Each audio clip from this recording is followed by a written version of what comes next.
Hello students, welcome to the video bioinformatics phylogenetic tree. ये आज पहली वीडियो है। इस सीरीज़ में 2-3 वीडियो बनेंगी। चलिए शुरू करते हैं। आगे चलने से पहले समझ लेते हैं कि फाइलोजेनेटिक ट्री होता क्या है। बेसिकली फाइलोजेनेटिक ट्री कुछ नहीं है, एक ट्री है जो आपको शो करता है कि आपके दो सीक्वेंसेस या दो स्पीशीज आपस में कितने रिलेटेड हैं या आपस में इवोल्यूशनरी उनका क्या रिलेशन है, यानी कि कौन किसका एंसेस्टर है, कौन किसकी डॉटर है, कौन किसका इवोल्यूशनरी रिलेशनशिप कैसे बन जाता है। तो जैसे इस डायग्राम में ए बी सी, ए बी आपके ज़्यादा क्लोज रिलेटेड है, सी और डी आपके ज़्यादा क्लोज रिलेटेड है, और ए बी सी डी का इन चारों का एक कॉमन एंसेस्टर है। बेसिकली फाइलोजेनेटिक ट्री यही होता है। उसके बाद ट्री कंस्ट्रक्ट करने के 4-5 मेथड्स हैं, उसमें से आज हम एक मेथड डिस्कस करेंगे, बाकी के 4 मेथड मैं नेक्स्ट वीडियो सब्सिक्वेंट वीडियोस में डालूंगा। आज का जो मेथड है वो we will be discussing UPGMA. This is unweighted pair group method with arithmetic mean. दो दूसरे मेथड्स हैं, वो एक है उसमें ट्रांसफॉर्म डिस्टेंस मेथड, एक है नेबर्स रिलेशन मेथड, एक है नेबर ज्वाइनिंग मेथड, एक है मैक्सिमम लाइक्लीहुड अप्रोचेस। तो आज हम शुरू करते हैं यूपीजीएमए से।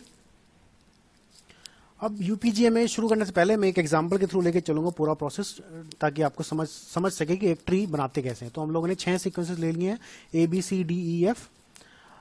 अब इसमें पहला स्टेप क्या है? पहले स्टेप में आपको सारे सीक्वेंसेस को आपको अलाइन कर लेना है और उसके बाद पेयर वाइज फैशन में आपको सीक्वेंसेस कंपेयर करने हैं। पेयर वाइज मतलब आपको 2-2 सीक्वेंस पकड़ के कंपेयर करने हैं और उनमें ये पता करना है कि उनमें सिमिलैरिटी कितनी है, डिससिमिलैरिटी कितनी है, मतलब मैच और मिसमैचेस पता करने हैं बेसिकली। तो अगर मैं बात करूं ए बी की, ए बी में हम देखें तो जी जी एक मैच है, ये दूसरा जी जी एक मैच है, और बाकी का तीसरा जी जी एक मैच है, यानी कि बेसिकली 3 मैचेस हैं और बाकी के 9 इसमें मिसमैचेस हैं, क्योंकि ये 12 का सीक्वेंस है, 12 न्यूक्लियोटाइड का सीक्वेंस है। तो 9 मिसमैचेस हैं और 3 मैचेस हैं इन दोनों सीक्वेंसेस के। ऐसे ही ए और सी में एक वैल्यू आएगी, एक ऐसी और एक डी और ए डी और में वैल्यू आएगी। तो इन सब चीज़ों को कैलकुलेट करने के बाद हम एक मैट्रिक्स बनाते हैं।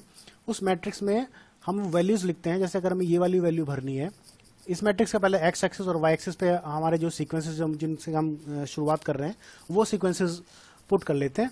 और उसके बाद अगर हमें ए और बी के कॉलम की जो वैल्यू भरनी है वो कैसे भरनी है कि ये आपकी मिसमैचेस की वैल्यू है, या ये बताते हैं कि आपका इनमें डिफरेंसेस कितना है।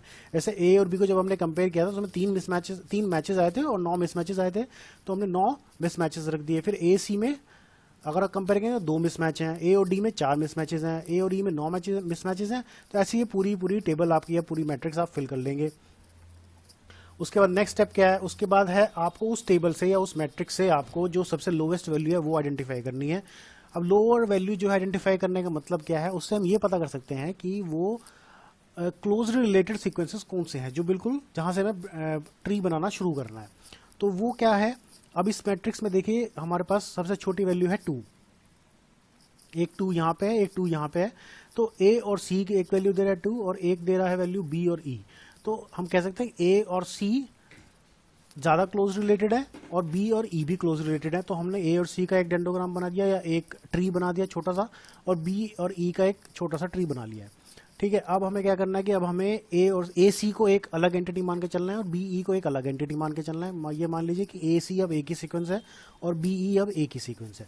तो हम पहले शुरू करते हैं ए सी से। तो ए सी को जब हम एक ही सीक्वेंस मान रहे हैं या एक ही एंटिटी मान रहे हैं, तो ए सी को हमने एक ही वैल्यू दी है इस मैट्रिक्स में।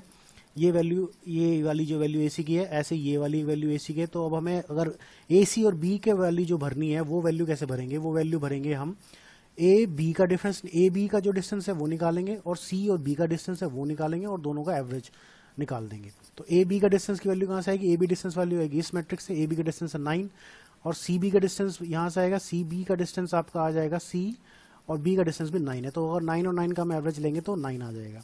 सेम वाइज ए सी डी के साथ करेंगे हम। ए सी डी के लिए हमें क्या करना पड़ेगा? ए और डी का डिस्टेंस निकालना पड़ेगा और सी और डी का डिस्टेंस निकालना पड़ेगा और उनका एवरेज लेंगे।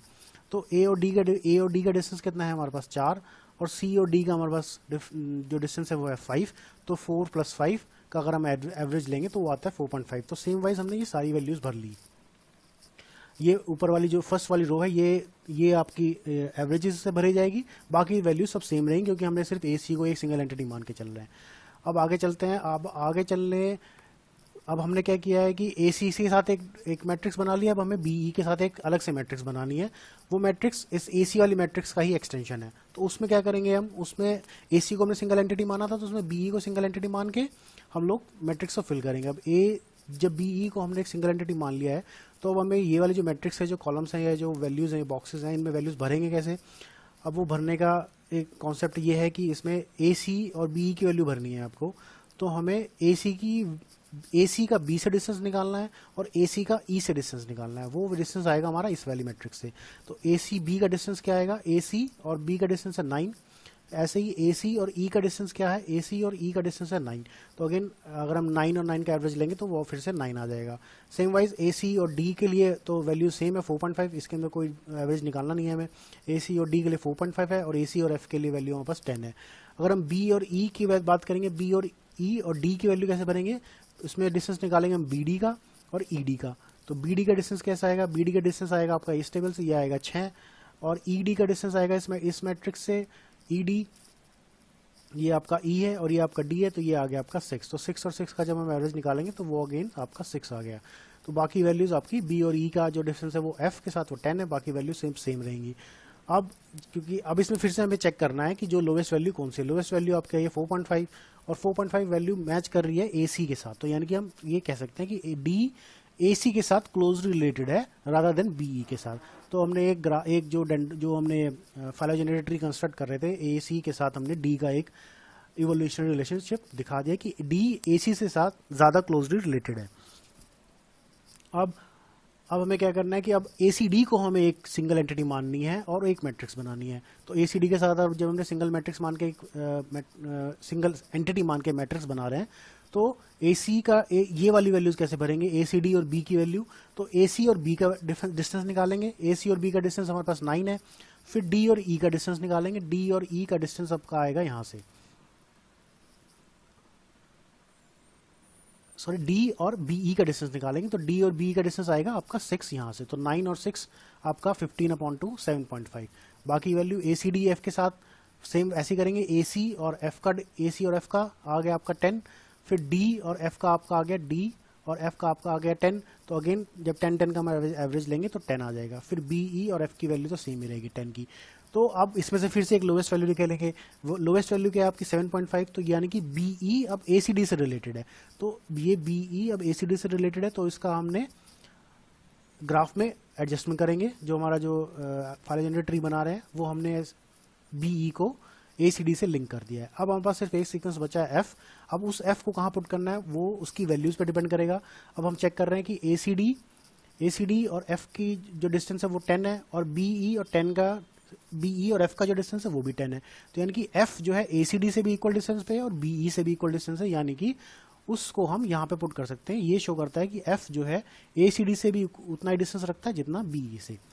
तो ये मेथड है यूपीजीएमए मेथड, जिसमें हमने किसी को भी कोई वेट नहीं दिया है। तो इस मेथड से हम लोग फाइलोजेनेरेट ट्री जनरेट कर सकते हैं।